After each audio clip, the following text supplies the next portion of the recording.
Bonjour les amis. Alors, j'espère que la rentrée s'est bien passée. On est en septembre, le jardin il a été livré un peu à lui-même pendant tout l'été, hein. Tout le monde est parti plus ou moins en vacances. Et là, on a un beau carré potager, 3 mètres sur 3. Il y a moyen de faire plein de choses, encore pour l'automne et l'hiver, sauf que là, ça a poussé. Donc parmi toutes ces herbes, pas de mauvaises herbes, hein, justement parmi ces herbes-là, il y en a qui sont très intéressantes au jardin. Il y en a d'autres qu'on peut mettre plutôt directement au compost. Si vous n'êtes pas certain de l'identification ou autre, je vous conseille de retourner sur mon petit guide jardiner au naturel que vous trouvez sur notre site Solabiol. Alors parmi ces plantes-là, vous avez notamment une plante qui est aussi intéressante que l'ortie au jardin, c'est la consoude, hein. La consoude, c'est une plante médicinale qui pousse vraiment presque comme du chien-dent. Et on va prendre bien soin de l'arracher, de la mettre de côté. On s'en servira en mulch, donc en paillage. Et les grosses racines, à la limite, on peut les garder et refaire carrément un carré de consoude dans le jardin. Bon, par contre, tout ce qui est chardon, chien-dent ou autre, on va les arracher à la main. Ou alors avec la grelinette pour bouger un peu le sol, ameublir le sol. Et puis surtout, alors là, s'il y a un conseil à vous donner, c'est qu'en fonction du sol, et en ce moment, normalement au mois de septembre, c'est très sec, hein, il a fait beau là depuis quelques jours, je vous conseille de bien arroser le carré pour que la terre s'imbibe d'eau et qu'elle soit beaucoup plus facile à travailler. Hein, donc vraiment, ça, c'est la condition sine qua non pour ne pas se prendre la tête, parce que sinon, c'est carrément à la pioche qu'il faudra arracher tout. Et le but du jeu, bien sûr, c'est d'arracher toutes ces herbes-là avec les racines. Parce que si vous les laissez, les racines, forcément, dans les semaines qui suivront, pouf, tout ça va repousser au milieu de votre mâche, vos radis, de vos fraisiers ou autres. Alors voilà, maintenant, je vous propose qu'on débroussaille la jungle.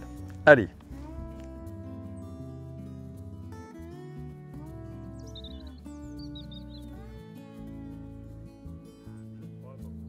Donc là, je vais passer à la consoude. La consoude, c'est vraiment une richesse hein, comme plante au jardin, donc je vais les garder. Mais avec la consoude, vous voyez, je n'ai pas les racines. Les racines, je ne les ai pas. Donc après, je ferai une séance grelinette, de toute façon, pour ameublir le sol. Vous voyez, le fait d'avoir arrosé, c'est vraiment un plaisir de désherber, parce que toutes les racines viennent. Ça, c'est du chien-dent. Si je n'avais pas arrosé, j'aurais eu que ça. Et tout ça, ça restait dans la terre. Donc ça veut dire que c'est autant de chiens-dents dans 15 jours. Pof. Et alors là, c'est très marrant, c'est la magie du potager. Je croyais qu'il n'y avait que des herbes indésirables. Et je m'aperçois qu'on découvre un rang de carottes. Alors là, c'est complètement magique. J'avais oublié qu'il y avait des carottes. Alors, elles sont peut-être pas très grosses. Ça va peut-être être des carottes mini-légumes, mais on va regarder. Eh ben si, quand même. C'est un peu mini-légumes, mais c'est chouette. Dans les restaurants 3 étoiles, ils font des petites assiettes aux carottes. Le parfum de ces carottes-là, merveilleux. Bon, alors, je les mets de côté. Voilà. Alors donc, ces carottes-là, effectivement, elles sont toutes petites, mais elles sont déjà excellentes. Donc, je vais en profiter pour les desserrer un peu, pour que les autres grossissent, parce qu'il fait encore beau hein, en septembre-octobre. Et on va avoir des magnifiques carottes dans quelques semaines. Maintenant, on est au stade où j'ai arraché tout ce que je pouvais arracher, en faisant bien attention de récupérer un maximum de racines, mais c'est sûr que dans le sol, il reste encore des racines. Et le sol, il faut quand même l'ameublir un petit peu avant de semer ou planter vos légumes. Donc, on va prendre la grelinette, parce que l'avantage de la grelinette, c'est qu'on ne retourne pas le sol, on va uniquement l'ameublir, et du coup, on aura beaucoup plus de facilité à retirer les reliquats de racines. Mais si jamais, et je crois que c'est le cas, le sol est assez meuble naturellement, on va se contenter de passer un coup de croc pour ameublir et retirer les quelques racines. On va regarder. Vous voyez, par exemple, là, c'est un sol qui n'a pas du tout été réhumidifié. La grelinette, il faut que j'appuie. Hein. Alors qu'ici, on va voir, on va se mettre là, on va commencer dans l'angle. Ça rentre comme dans du beurre. Je dégage un peu et là, c'est un vrai plaisir. Alors on voit qu'il y a quelques racines qui restent, mais malgré tout, il n'y en a pas des tonnes. Donc je vais ameublir le sol gentiment. Et je pense même que, ouais, là je vois il y a encore un peu de racines, racines de chien-dent. Alors voilà, ça si on ne le retire pas, au bout de 15 jours ça repart, c'est du liseron là. En plus on a tout gagné, on a du liseron et du chien-dent. Mais en faisant ça, l'intérêt de la grelinette, c'est que je ne vais pas faire des boutures avec les racines de liseron ou de chien-dent. Elles vont rester entières, donc c'est beaucoup plus facile à arracher. Alors que si je passais un motoculteur ou une bêche, je les couperais les racines et j'aurais autant de chien-dent et de liseron que de coupure de racines. Vous voyez un peu le problème.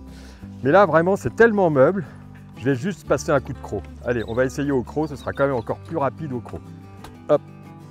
Alors, avec le croc, donc le principe, c'est de griffer la terre, comme un peu avec un râteau, sauf qu'on va plus profondément du râteau. Puis à chaque fois qu'on voit une herbe qui dépasse, comme ce chardon-là, ça ira au compost. Allez, toc, belle racine, voilà. Donc finalement, il n'y avait pas besoin d'utiliser la grelinette, puisque le sol est quand même bien meuble. Encore une fois, c'est parce qu'on l'a bien humidifié. En plus, on l'avait paillé avant l'été. Vous voyez, et le chien-dent. On l'avait paillé avant l'été avec de la cosse de sarrasin. Donc il n'a quand même pas trop séché. Et il ne s'est pas tassé du tout.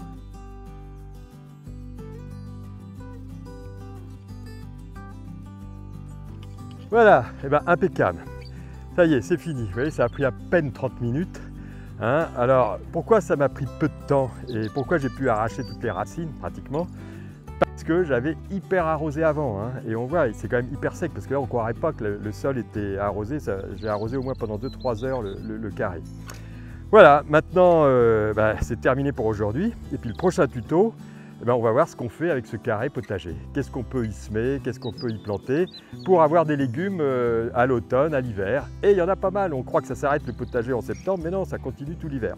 Allez, salut les amis!